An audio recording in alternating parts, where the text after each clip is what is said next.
buenas noches y bienvenidos a una nueva tertulia de Eusko Ikaskuntza, Sociedad de Estudios Vascos en Radio Vitoria. Hoy reflexionamos sobre un texto único, el manuscrito de Juan Pérez de Lazarraga, texto en euskera escrito a mediados del siglo XVI por un alavés.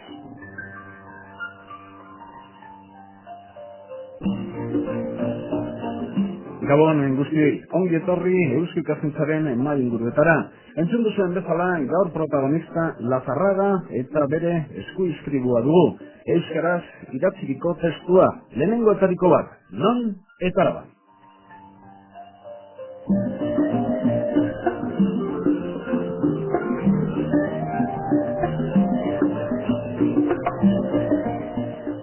Gurekin momentuz Joseba Lakarra dago. Bi gonbidatu izango ditugu, baina momentuz estudioetan bakarrik Joseba. Joseba filologoa da eta Euskal Herriko Unibertsitatean irakaslea. Joseba, Gabon. Bueno, nola duzunean edo noiztik zaude Gasteizen?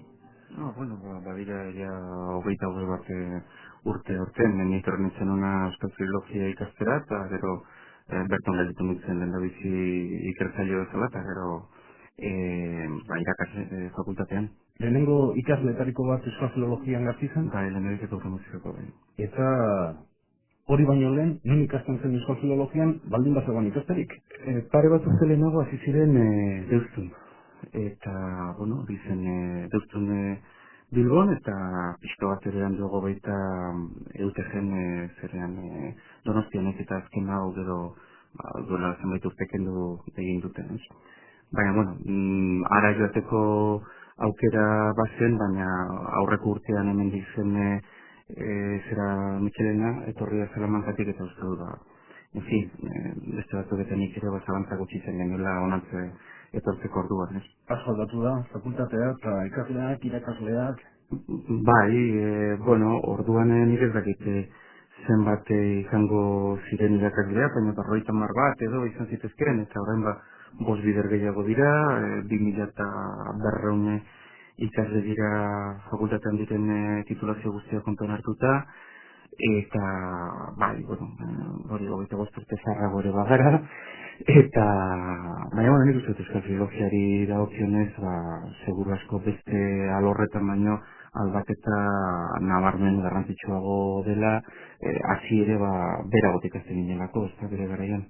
Joseba, Juan Pérez Lazarragaren eskuizkribua, zelan entzen da zure eskuetara, edo zergatik ikertzen ari zera testu hau, filologoa izatezain?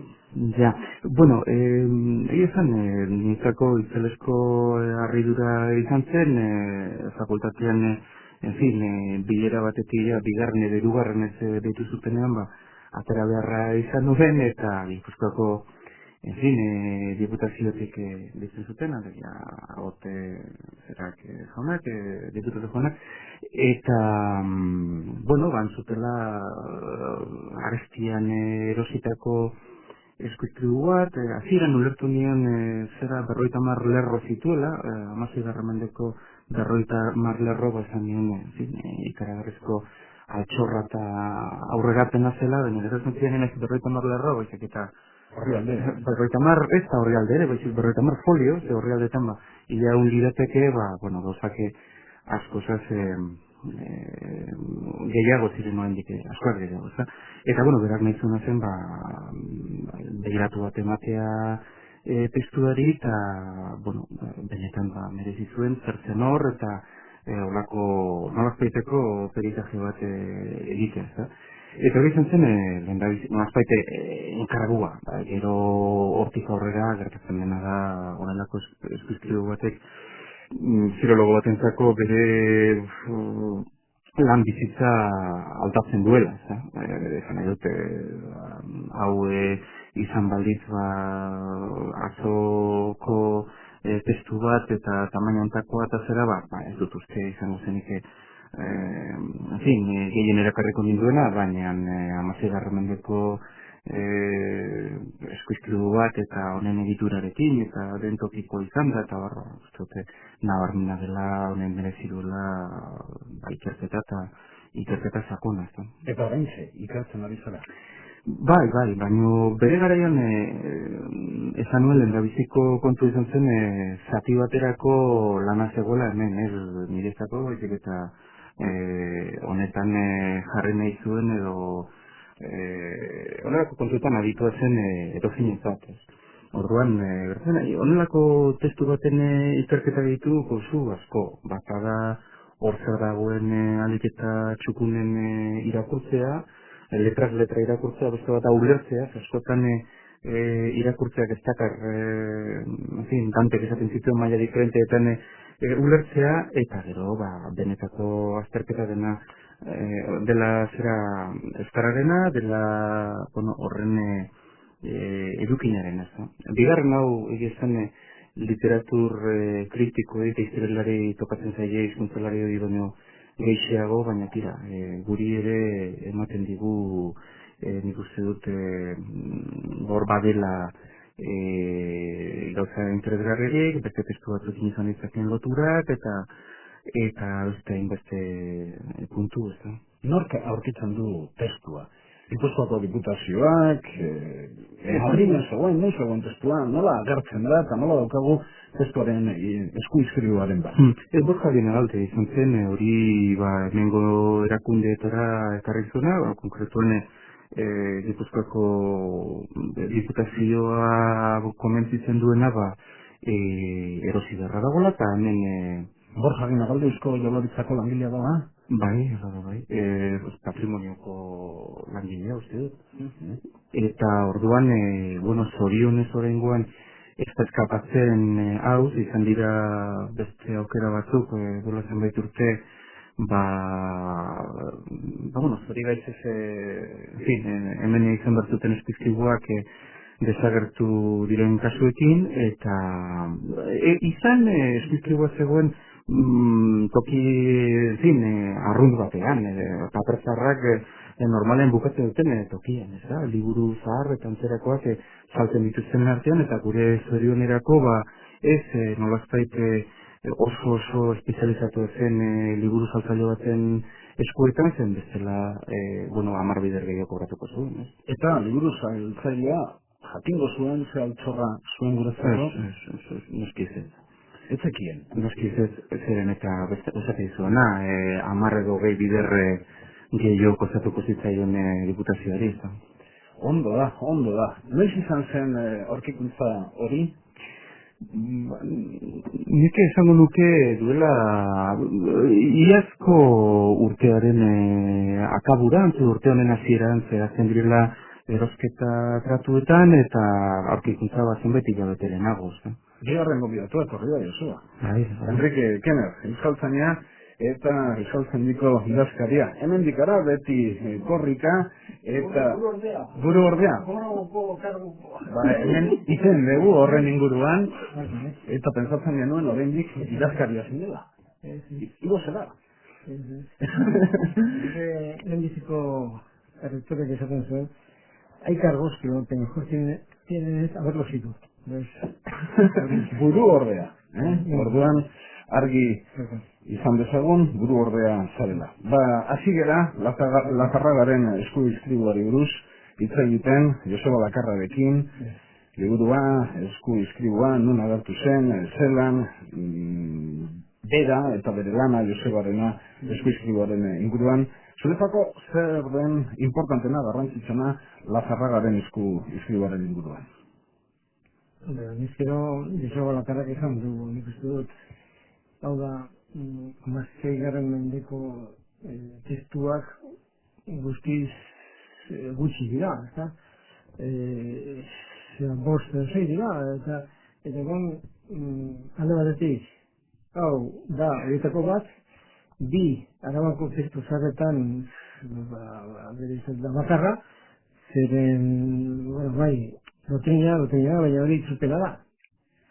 Eta gero, Josebak ongi dakien bezala, zenbaitek ez dugu uste, zera iztegiak, zera direla, zera testuak direla.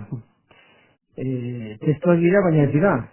Interesgarra dira, baina Landukioren iztegia, testua da, ematen dugu argi bat, zer zer hitz egiten zen Gasteizen edo, baina testu ez da, perdón, aldi zenen da, testu bat, ez da itzulpena, edo itzulpen gutxi dira, eta baldin badira iturburua eta iturrama ez du ezagutzen, okezen naiz. Beraz, alde askotatik, jarraz interesgarria. Eta Madrileko liburu denda batian. Bueno, bai, baina hori euskal historian gertatzen da. Hau da, badoa gure fanaiz Holondarra Darmstadt dira, beraz, Frankfurtetik hogeita bost kilometrotara, eta han norbaitek esan zion duela zenbat, egun da hogei urtea. Zuk altatzen den dago testu bat, eta ez dugu ezagutzen, zein den, perdón, erretratu egin zion testu horri, eta hori da, fanaiz ez hartzen, ez genuen ezagutzen. Beraz, testu, leku arraroetan aurkezten dira euskal testuak. Eta ez ezagunan, Etxeparreren liburua ez dela hemen argitu, baizik eta Parisko Bibliotek Nazionalean. Dena den kasu honetan, aipatzekoa da Borja Aguinaldoren lana. Bai, kasualitatea izan zen? Honetan ez dago kasualitaterik. Alegia, kasualitatea da, liburu hau, inerpestero etzuen testu hau, han nazaltzea. Edo modernoak esango luketen bezala, existitzea, baina lanean ez da kasualitaterik. Pentsatzen dut, liburu saltzaile ark lehendabiziko zen ikusten zuen bati, edo ez ezagun zuen bati, edo lehenago ezer erosi gabeko bati, ziren ez irakutsiko horrelako paperik. Beraz, hori lehendabizikoz, ez aurretik beste gauza asko aurkitua da Borja, beste kontua da, guri hori urrutiago gelditzea, Borja historialaria den neurrian, edo, gainerako aurkitu dituen garai hortako eta are lehenagoko testuak ere, erkidenak euskaraz, edo lako kontuengatik ez.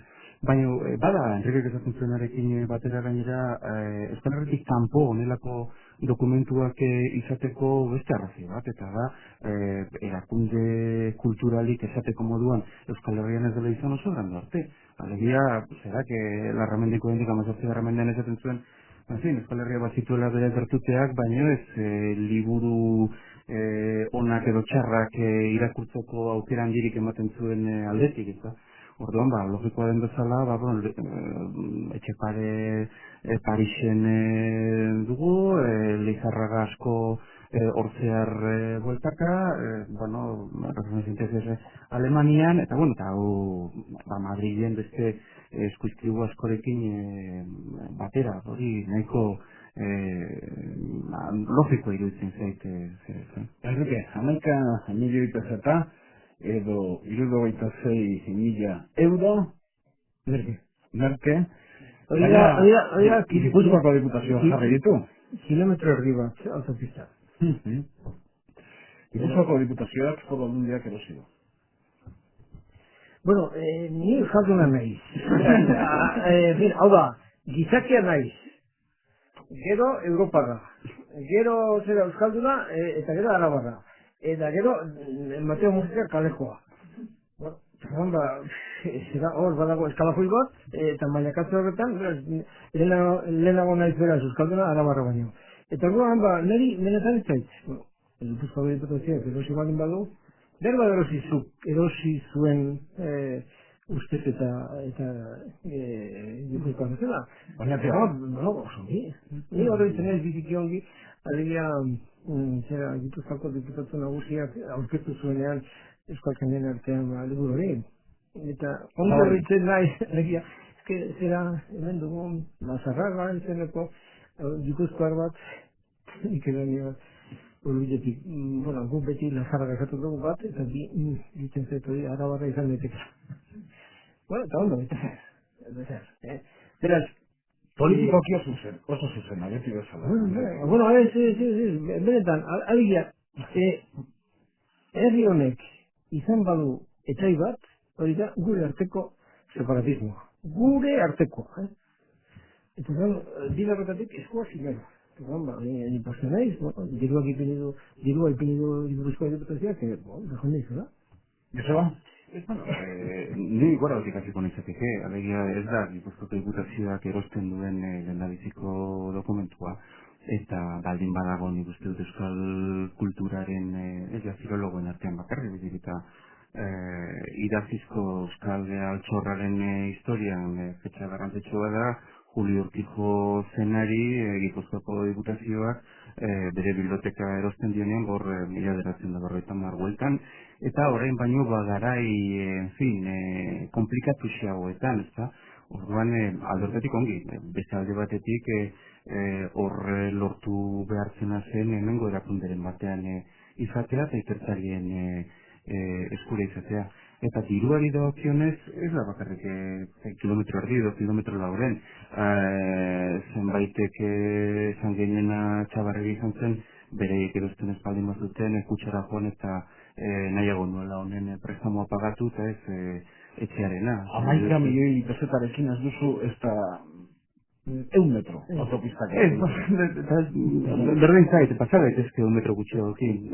Zuren ere ditugun guztiak agin ez direlako gure gustokoa, baina zen honelako aurkikuntza bat ez da aspaldian egin, eta 11 milioi ez da broma bada honekin. Bitu, etorri da maparekin. Eta hori ikusten dut, Aizgorri, Aratz, eta bar. Beste, nik badut manera bat eta mapa dira.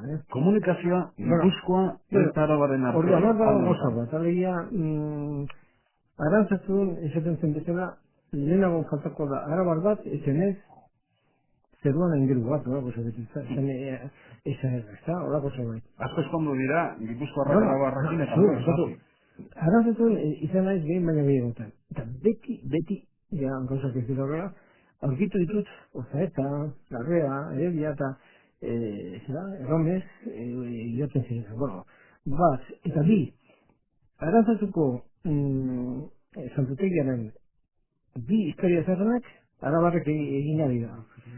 Eta beti izan da, ikusten ditugu gaur mendiak, eta uste dugu nunbait egin zira pasaezinezko mugak eta arraziak. Baina, egia. Enrique, lehen komunikazioa Europarekin eta Gipuzkoarekin eitze garratetik. Hori ba, Sandrati, Sandratian Sandrati ustez, gutxienez oinakin, taunen beti Sandrati izaten zen jendean. Orduan, eta ikusten baldin dago pixka bat hori, nik izan nuen, eta berba, Joseba iritzikide izan dut, ez da baina, hor dago kontinuum bat, oinateko euskara eta Nafarroan euskara, ez da berdina, baina hor, badira berdintasun, eta kidekotasun handi batzuk, eta hemen, hau ez da telebista noski, irratia da, baina hemen, eta daukadan mapan, abertzen dira herriak Nafarroak egitatzen dituenak, eta Larreak, Jobera, Heredia, Ezkerikotxa, Salvaterra, esaten du bi aldiz, okezunek, Salvaterra behin, Luzuriaga, Bikuñako zera neskak goripatzen ditu, noski? Horrela idatzita? Bueno, noski, berak B esan, G-U-B, Eta udi gabe, noski. Ez, G-U. Gero. Narbaza. Ondo da, zein zen, bada ordua galdetzeko, Joseba, zein zen, Juan de la Zona? Zeizi pertsoneko okin hori, erantzuteko, zeren eta, bueno, ari buruz orantxu arte genekena oso gutxi da, eta etorkizunen jakin genezakeena testu honen azterketaz kanpo izterelariek esan berko digute. Zena dute, bueno, pertsona baten bizitza guztia ez da bere bapaio aitorrean amaitzen, ez da? Larrean jaio zen? Baina, hori iruditzen zait, familia aspalditik antzena, zerako oinatiko familia bat. Bide batez, gehiagik diziteztu gabe, lehenko galderari bi gauzak dituko nizkioke, oinati agertuen ezkero. Claro, oinati eta Gipuzkoa lotzen direnean, lehen da bizi, gutariko asko izan dugu esperientzia oraindik ez, duela egun urte, eta oraindik, oinatiar, zaharrentzako bintzat, irainik larrienetakoa da kiputxak direla esatea. Bereik ez baitira Giputxa, baizik eta Giputxak ezten dira mendiaz handiko aldean, alegia Legazpiko hortik. Bueno, pero Giputxa eta... Zero, Bueno, gainera, mila zortzen mairu arte, oinati ezen Gipuzkoa. Eta hori da bigarrena. Noiz arte? Mila zortzen eta bergoita mairu, urte bat gora gobera.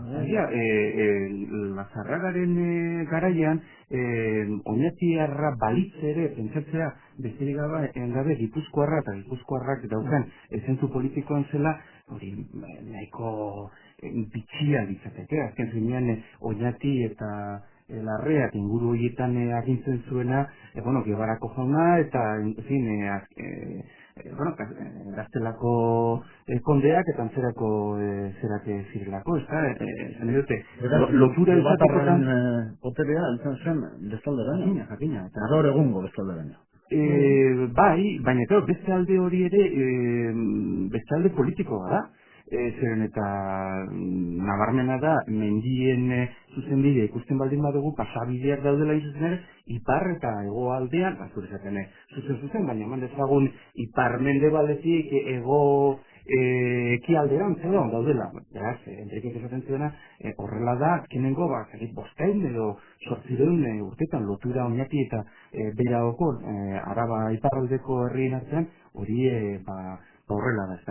Baina, kontua da, nortzen hau, alegia, noiz jaio zen, ez dakigu zehaz, noiz hil zen, ideia, oendik ilun bat baino ez dugu, nonbait ikasi zuen edo zuen, ez dakigu. Bada zenbait jente proposatu dira... Nekazaria zen hola, ez?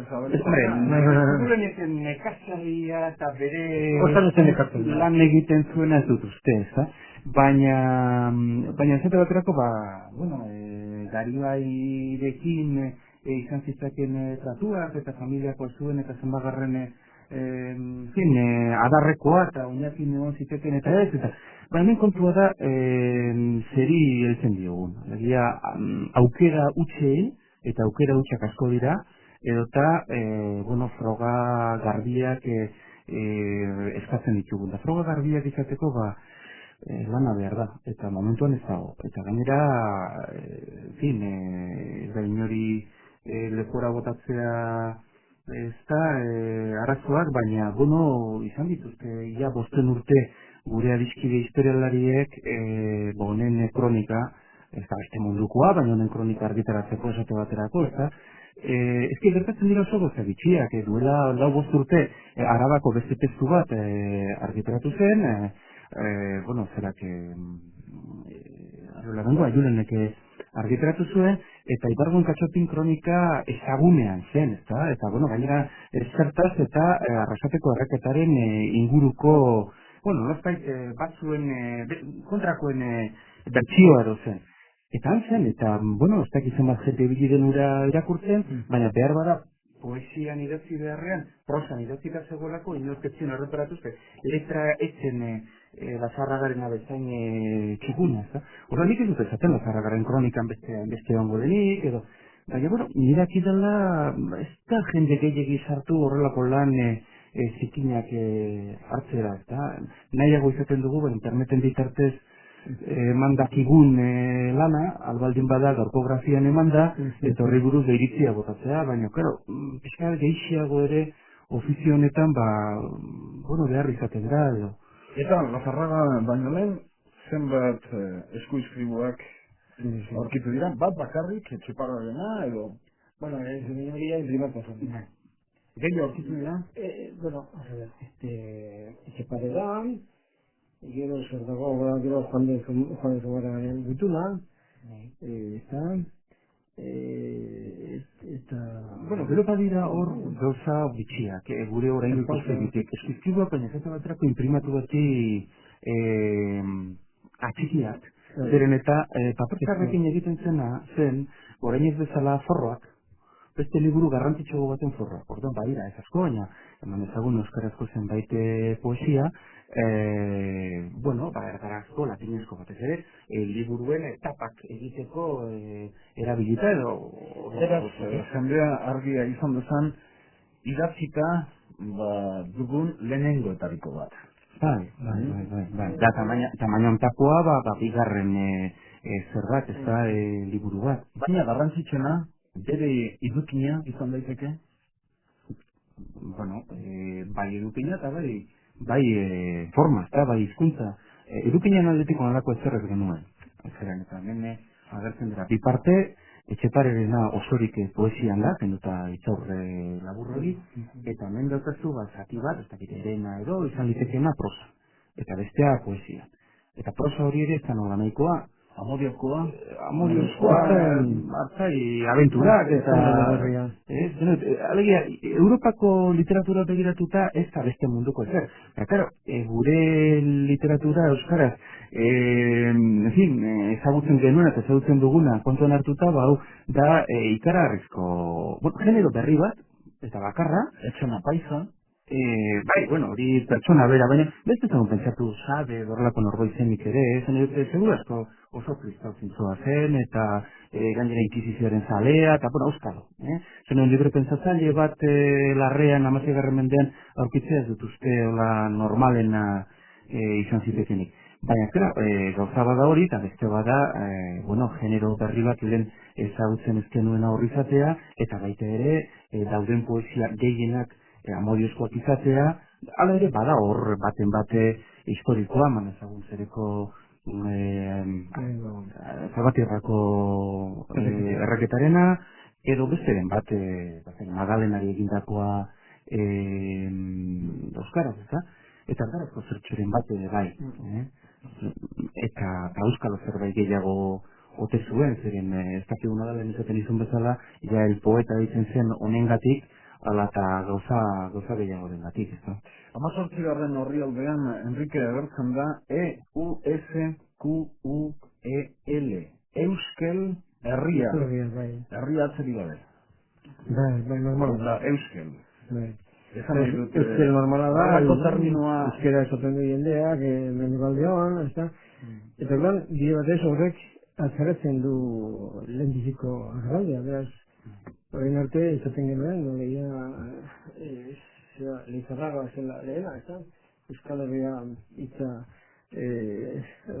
erabiltzen, ez, badakigu, Leizarraga erabiltzen duela lehenik, Eta lehen esaten zuen Leizarraga. Leizarraga, urtetan, 1511. Bere testamentu berria. Kontua da, dena den, horren inguruan merituz buelta guztiak egin ditzakegula asmoa izan ezkero, ez da? Baina, zerra gaio jartu zaten euskaraz, hain zuzen ere Euskal Herria ditzen zuen hori jartzen ez da zuen. Batetik, bestalde batetik. Harrigarria alda, 1985 mila bederatziaren arte doktrina paio ematen ez zituen herri batean hori gehiagitan agertzea. Ez que, guri liburu guztiak izango balira antropologiakoak, historiakoak, ekonomiakoak, olako zerbait. Eta batez ere Euskal Herri osoarentzat idatziak, agian Euskal Herria gehiagotan agertuko zen eta ez zenbait inozok esan duen bezala, pentsatu nazionalistaren baten asmakizunen bazela edo olako zerbait. Zerra gaio esan zezaketen 16. mendean, eta suposatzen dut desentez lehenago, Euskal Herria ez bazen Euskararen herriarentzako. Batez ere herria ez baitzen. Gazteiz edo ozik eta herria zen lurraldea. Zerra gaio esan zezaketen. Norentzako idatzi zuen orain saltzen dira, orain merkatua dago, eta disfrutatzen dugu. Irakurtzen da gazten, baina? Izen zait, eta Joseba izango ez dela izet, gaztezko idatzizkoela guztia, oso gaztea. Eta izen zait, aski txukun, ez dut izango guzti txukun, idatzi zituela apaldeekin eta hauek, eta batzuken, ez da, argitaratzeko asmoa, ala dizen zait, ustuzu bere golkorako izituela. Ez, baina kontua da, argitaratu izaten dugunean guke orain, beti dela moldezko letratan jarri, imprentatik pasatzea. Eta hori oso berandu arte ez dela horrela, argitaratu egiten dira gauzak zabalkunde bat lortzen dutenean, Eta generoaren arabera, zabalkunde horiek guztiz diferentea dira. Esate baterako, Enrique esaten dut, arrazia du, hor badaudela poesiak, batzutentzat, txukun idatzita, eta txukun eman ezagun eskuz eman da, ezta? Baina, hoien hartan uste dut, hausen gorela, txukunena, behar bada izan litekela ere Salvaterreko erreketarena. Hori, beste arrazoi batzuen artean, izan liteke ere, hori izan zelako agian, zabaldu zen, bakarra espada zabaldu zenetarik. Zeren eta, hori da garai hartako bestelako bertso paperen tankerako, Baina hor dauden zenbait poesia, agian berarentzat bakarrik ez dira, baina bere Amorante, ustezko Amorante, Maitale, eta Irula, adizkide eza parte agian beste inorketzuen inoiz. Larrean banatzeko hori. Ezagutu. Ez da nahi nahi ezko larrean, ze larrean alfabetatuen proportzioa oroar, ez dut uste handia izango zenik, eta alfabetatuen artean esan edo euneko eunean ez euskaraz. Orduan, euskaraz olako gaiak irakurtzeko jende gehiegi ez larrean eta ez inguruetan ere agian ezen. Ez euskaraz ez erderaz, gara jartan? Baina nabarmenki zerbait izatekotan gaztelaniaz irakurriko zuten. Zeren eta, hori orduan eta lehenago eta beranduago ere, askotan hizkuntza berriak dakar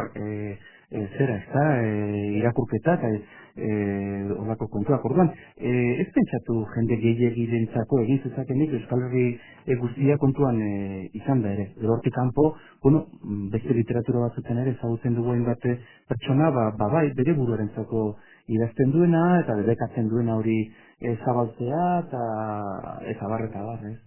Enrique, Jarabarrok euskalkia izan dugu?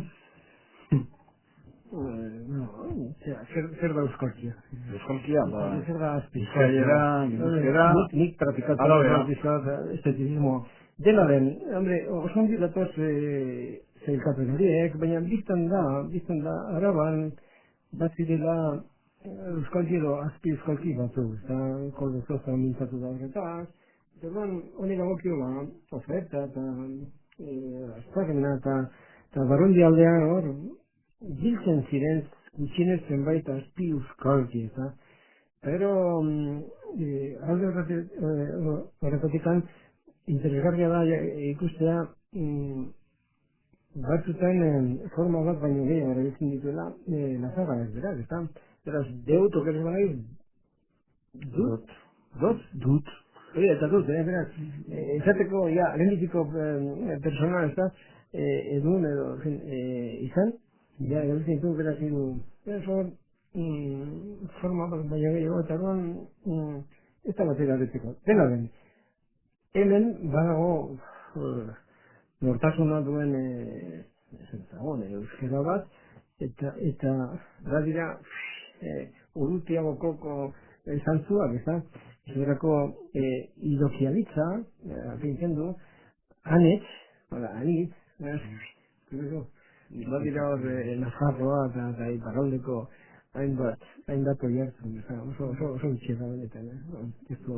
Bai, eta manizagun beste hau dira ustaflu bezalako forma, eta bertzen dina, zilak aretxelarrak ezaten zuen bezala, lapurterazko formak, ez da, ez dut pizkatxoa zabalduagoak izango ligatetela, Baina, honek badu lehen aipatutakoarekin normala den bezala lotura, egia ze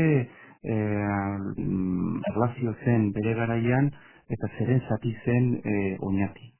Behin eta berriro, ez dela eta oinati agertzen zaigu horratzean, haren inguruan definitzeko. Ni ez dakat inengo arazorik esateko nonbait izatekotan euskara honek ekideren bat, ez berdina, baina bai antzekoenetarik, oinati inguruetan izan zezakela, ez da. Pero, alegian, 1560 inguruko oinatik euskaran. Ez gaur egungoan. Ez panda. Behar bada baita zanda, baina zen eduena da, ez Bonaparte printzea bere mapa egin zuenetik buruan nola, burdinez josita dugun mapa hortan. Hor da kontua, oso posible da, oinatiko euskara eta larreakoa euskalki bat izatea, baina hortik ez da jarraitzen biak Bizkaira direla, eman dezagun, edo honelako zenbait kontu, ez? Baina euskaltegia izatekotan, Arabako kasuan, nun? Azparranan, Barrundian, ala Legutioren aldean. Egotekotan, nun? Baina, bueno, hau, en fin, ematen du, berau larrean zela, eta gero, Enrique Korraipatu dituen herrietako pertsonekin bazuela tratu harko jenderi poesiak eta idazten iztio, eta nik ez dut uste batez ere maitasun kontua tartean baldin badaude, oso izkera diferentean idazten zaionik inori, ez da? Idazten zaio edo norberaren izkeran edo hartzailearen izkeran. Orduan, ematen du gero, hemen dauden, hemen askoartza, aberatxago diren, ez da?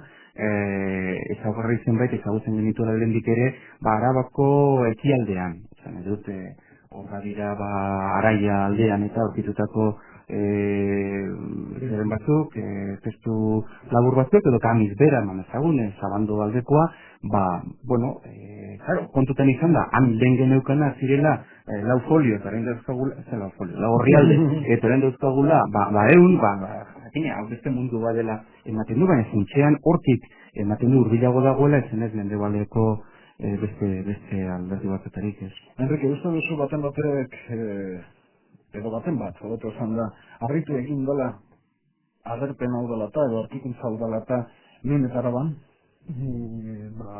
Horrela egin badu, egiten du. Baina uste duzu